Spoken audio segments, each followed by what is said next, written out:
आज हमारे शो में डॉक्टर साहबा ने टाइम दिया। फर्स्ट ऑफ ऑल डॉक्टर साहबा थैंक यू सो मच कि आप हमारे पास आई। Always a pleasure to be in your program. Thank you so much. तो आज नाज़रीन हम बात करेंगे कि स्किन जो है वो बेसिकली आपकी बॉडी का एक सबसे बड़ा ऑर्गन है। अब उसकी हिफाजत भी उतनी ज़्यादा ज़रूरी होती है। तो डॉक्टर साहब फर्स्ट ऑफ ऑल तो मैंने जब पहले भी हमने प्रीवियस एक शो किया था तो उसमें भी चूँकि आपसे बात हुई तो मैं ये जानना चाहता हूँ कि आयशा गियास जो है वो डर्मेटोलॉजिस्ट कैसे बनी? चलें, आपने बड़ा ही ऑफ द एकेडमिक सवाल किया है। तो आयशा गियास डर्मेटोलॉजिस्ट कैसे बनी? देखें, किंग एडवर्ड ही मेरा कॉलेज था। जी। तो 4th ईयर फाइनल ईयर में ऐसे होता है कि जब हमारे वार्ड्स लगते हैं, क्लिनिकल में हम जाते हैं, तो हर वार्ड में सीनियर्स की यही कोशिश होती है कि इन बच्चों को ग्रैब करने, किसी न किसी तरीके से ये स्पेशलिटी में आ जाएं। हमारे साथ भी यही होता था। ईएनटी में जाते थे तो लगता था ईएनटी में जाना है, मेडिसिन में जाते थे तो वो कहते थे मेडिसिन कर लो, सर्जरी में जाते थे तो कहते सर्जरी कर लो। लेकिन जिसमें ट्रूली मुझे जाके लगा कि yes this is the place where I would love myself to see in future was dermatology. क्योंकि जब मैं वहाँ गई तो एक तो मुझे वहाँ के लोग बड़े प्लेजेंट लगे। At that time professor Sabrina Suhail was there, माशाल्लाह, अल्लाह मियाँ उन्हें ज़िंदगी सेहत दे। आमीन।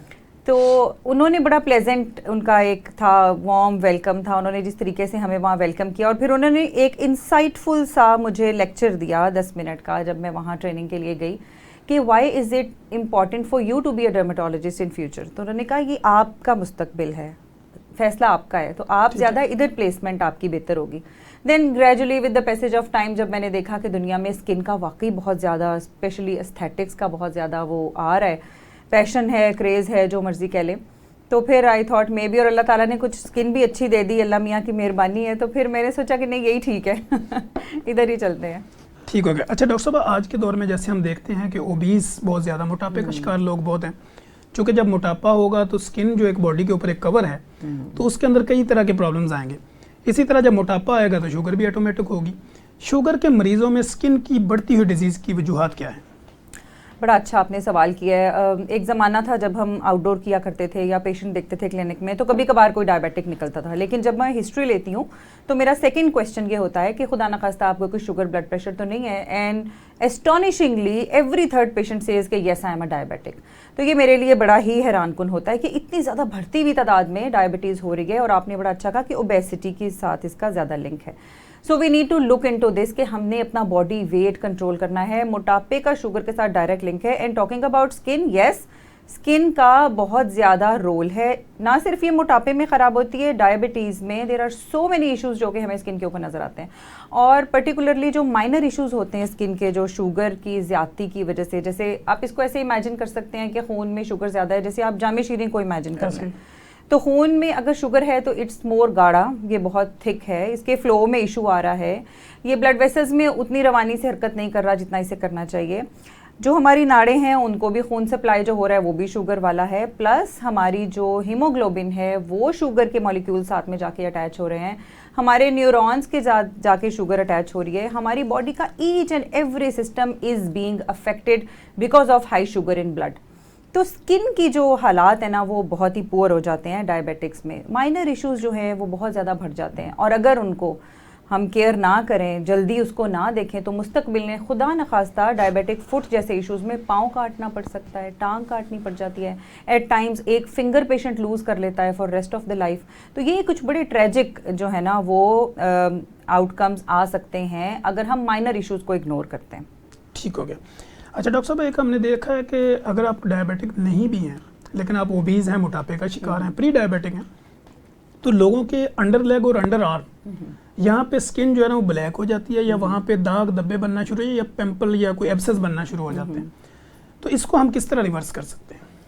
इसको बिल्कुल रिवर्स कर सकते हैं। देखें, जहाँ पे भी मोटापा होगा तो इसका मतलब है कि स्किन आपस में ज़्यादा रगड़ खा रही है, वहाँ पसीना भी ज़्यादा है, हवा नहीं लग रही है, और अपनी उसकी ब्लड सर्कुलेशन भी ख़राब हो रही है। तो जैसे फंगस या उल्ली जो है वो नमी के ऊपर उगती है, इसी तरह हमारी बॉडी के वो अज़ा या वो पार्ट्स, वो फोल्ड्स जहाँ पे पसीना ज़्यादा आता है, स्किन आपस में रगड़ खा रही है, वहाँ पे फंगस ग्रो करने की टेंडेंसी बहुत ज़्यादा है।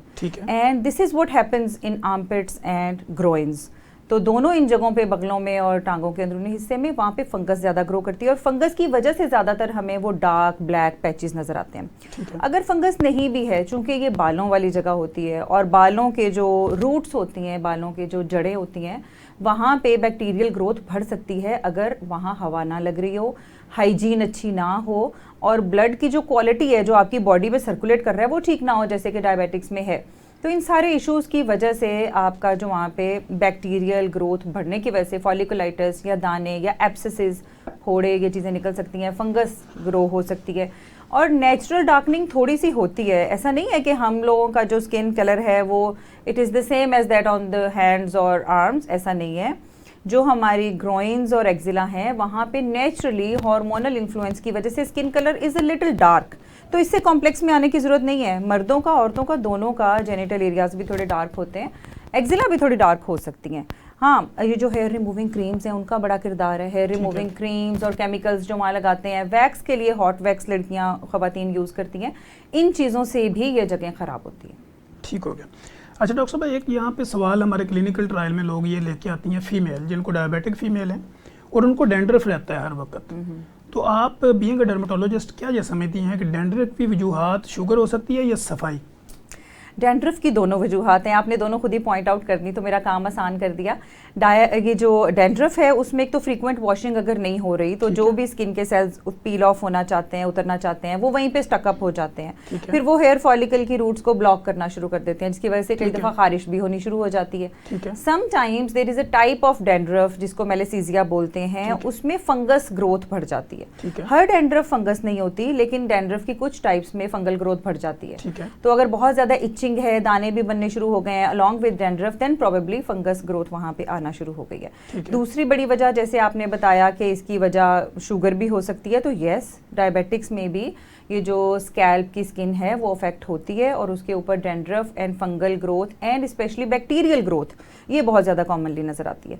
तो इसको ये है, इसका अगर सद्देबाब करना चाहते हैं, इसको ठीक करना चाहते हैं, तो मेरे ख्याल में 3 times a week a good shampoo जिसमें पायरोक्टोलामीन हो जाए या जिंक सल्फेट हो जाए, इस तरह के केमिकल्स जो आपकी जिंक पायरेथियन, ये आपकी जो स्कैल्प है उसको ठीक करते हैं, जैसे सेल्सन ब्लू वगैरह है, हाईसीक, पायरेक्टोमिन, ये चीज़ें आपकी स्कैल्प को ठीक रखती हैं और फंगल ग्रोथ या डैंड्रफ को बढ़ने नहीं देती। डॉक्टर साहब, मेरा यहाँ पे ये वो सवाल है, जब मैं आपका ये बना रहा था प्रोग्राम तो फिर मैंने इसको सोशलाइज़ किया, इसको सर्कुलर किया, तो मेरे साथ रब्ता किया कुछ लोगों ने, जिसमें वॉशरमैन थे, वो बीबियाँ थी जो घरों में कपड़े ज़्यादा धोती हैं, घरों में काम करती हैं, तपड़ियाँ मारती हैं, सफाई करती हैं, या वो देहातों में काम करती हैं, मूंजी लगाती हैं, चावल लगाती हैं। उन्होंने रब्ता किया कि हमारे हाथ पाँव की जिल्द जो है वो ख़राब रहती है, लेकिन हमारी मजबूरी भी है, हमने काम भी करना है, तो इनको हम कैसे ट्रीट करें?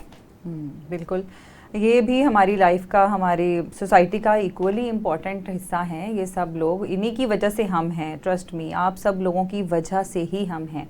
तो हमें आपका बहुत एहसास है, और वो तमाम लोग जिनको लगता है कि काम करने से उनके हाथ ख़राब हो जाते हैं, हमारी हाउस वाइफ्स भी इसमें शामिल हैं जो पूरा घर संभाल रही होती हैं, बार बार बर्तन धो रही हैं, कपड़े धो रही हैं, बच्चों की टेक केयर कर रही हैं, तो उनके पास इतना टाइम नहीं होता कि वो अपने हाथों के ऊपर कोई बाम्स या जेल्स या लोशंस लगाएं, लेकिन वो डिटर्जेंट के साथ बार बार अपने हाथों को एक्सपोज करी होती हैं।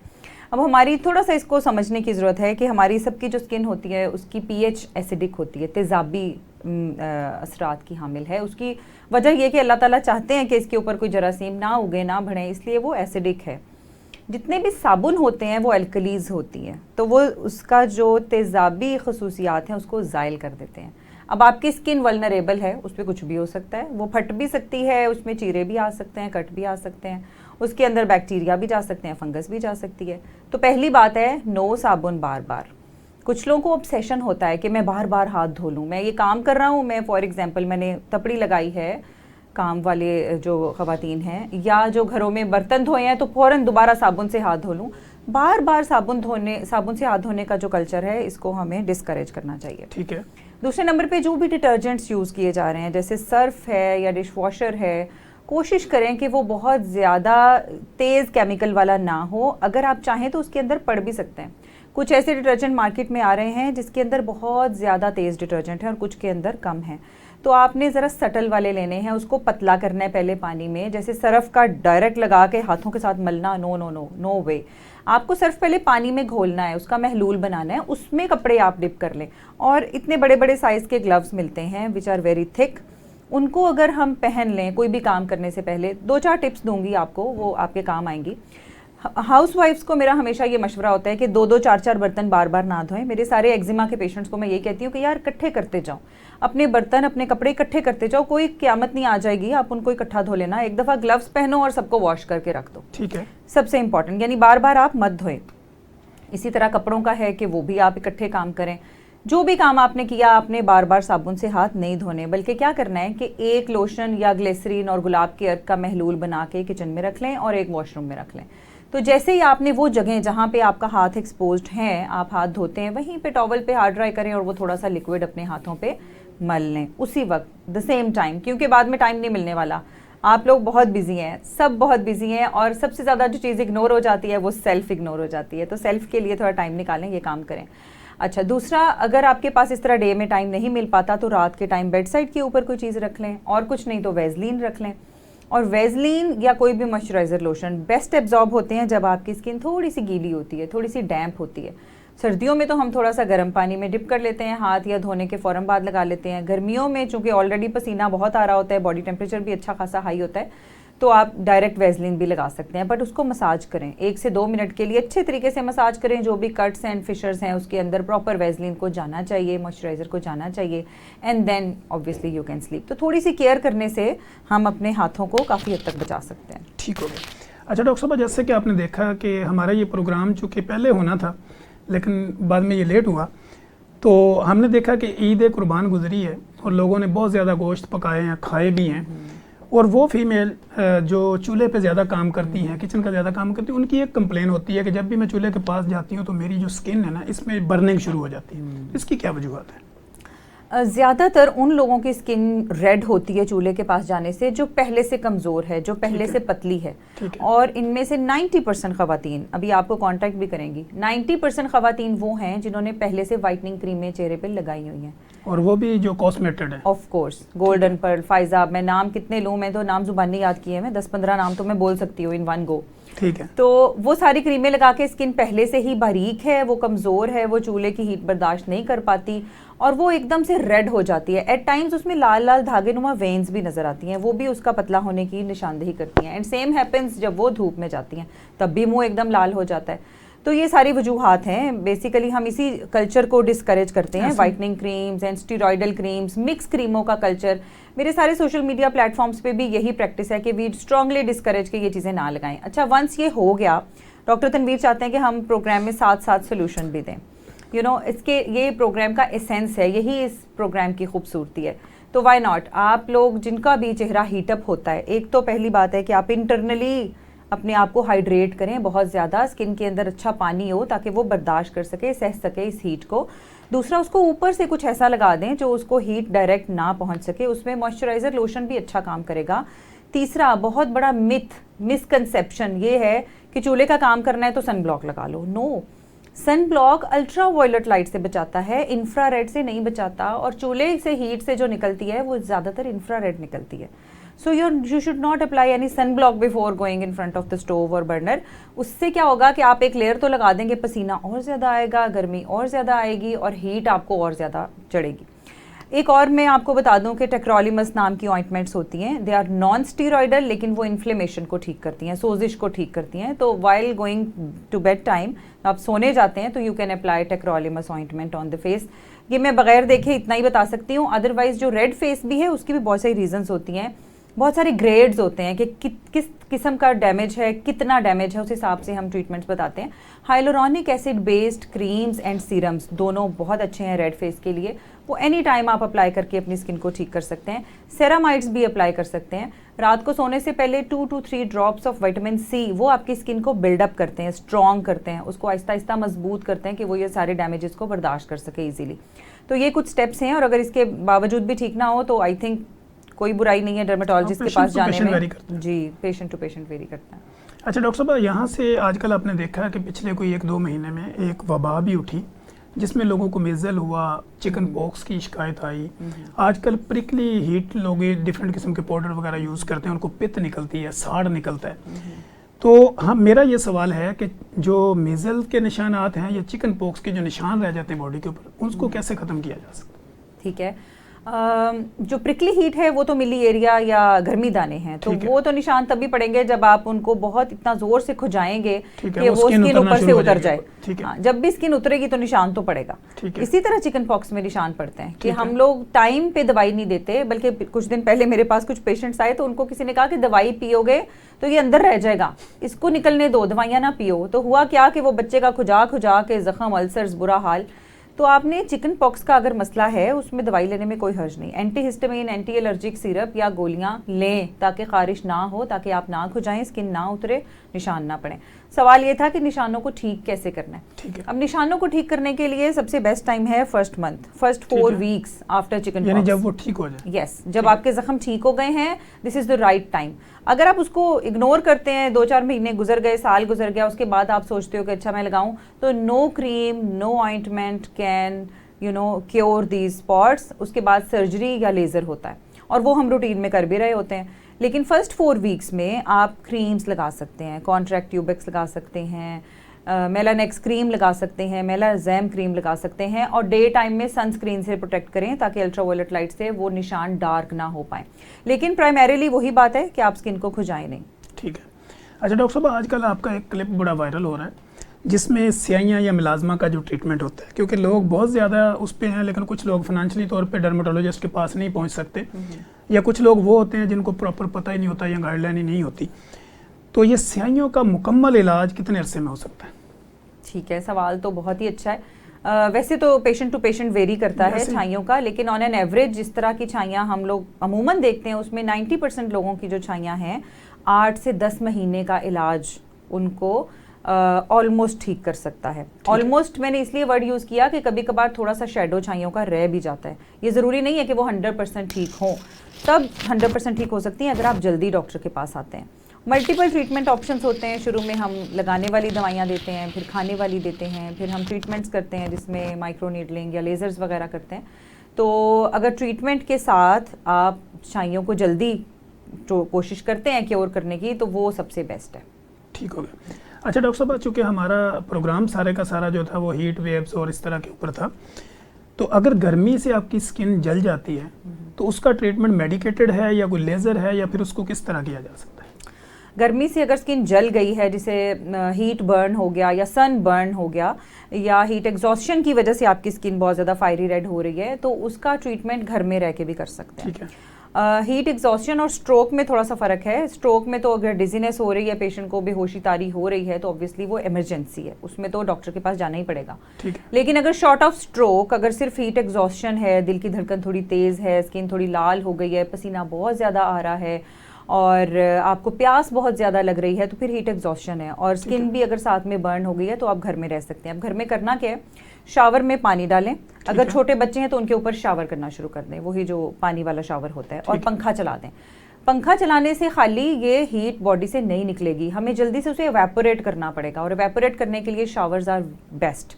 एसी अगर है लगा लें, एयर कूलर है लगा लें, अगर नहीं है तो पानी, शावर एंड पंखा।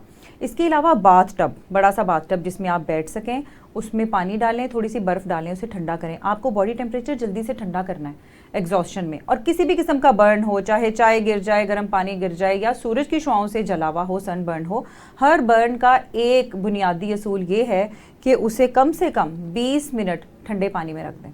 ठीक है। 20 मिनट अगर फ्लोइंग कूल वाटर में आप किसी भी बर्न की जगह को रख दें, वो बर्न किसी भी नौयत का हो, तो डैमेज 50% रिड्यूस हो जाता है देयर एंड देन। ठीक है। यानी ऑन गोइंग जो इन्फ्लेमेशन, ऑन गोइंग सोजिश, ऑन गोइंग डैमेज है, वो काफ़ी हद तक वहीं पे सेटल हो जाता है। ठीक है। देन माइल्ड स्टीरॉयडल ऑइंटमेंट्स, अगर सनबर्न हुआ है, hydrocortisone ointment is available everywhere, तो वो आप रात को लगा लें सोने से पहले, और डे टाइम में अच्छे से लोशंस, मॉइस्चराइजर या calamine lotion is a soothing cooling lotion जिससे ठंडक पहुंचाता है, वो डे टाइम में लगा लें, तो इससे आप कंट्रोल कर सकते हैं। ठीक है। अच्छा डॉक्टर साहब, एक वो सवाल, जो प्लेयर्स होते हैं या एक्सरसाइजर होते हैं, वो कहते हैं कि अगर गर्मी में हम कोई मैच खेलते हैं, वो क्रिकेट है, हॉकी है, या कोई भी है, तो उन्होंने कुछ क्रीमें जो है ना वो फेस पे लगाई होती हैं वाइट कलर की।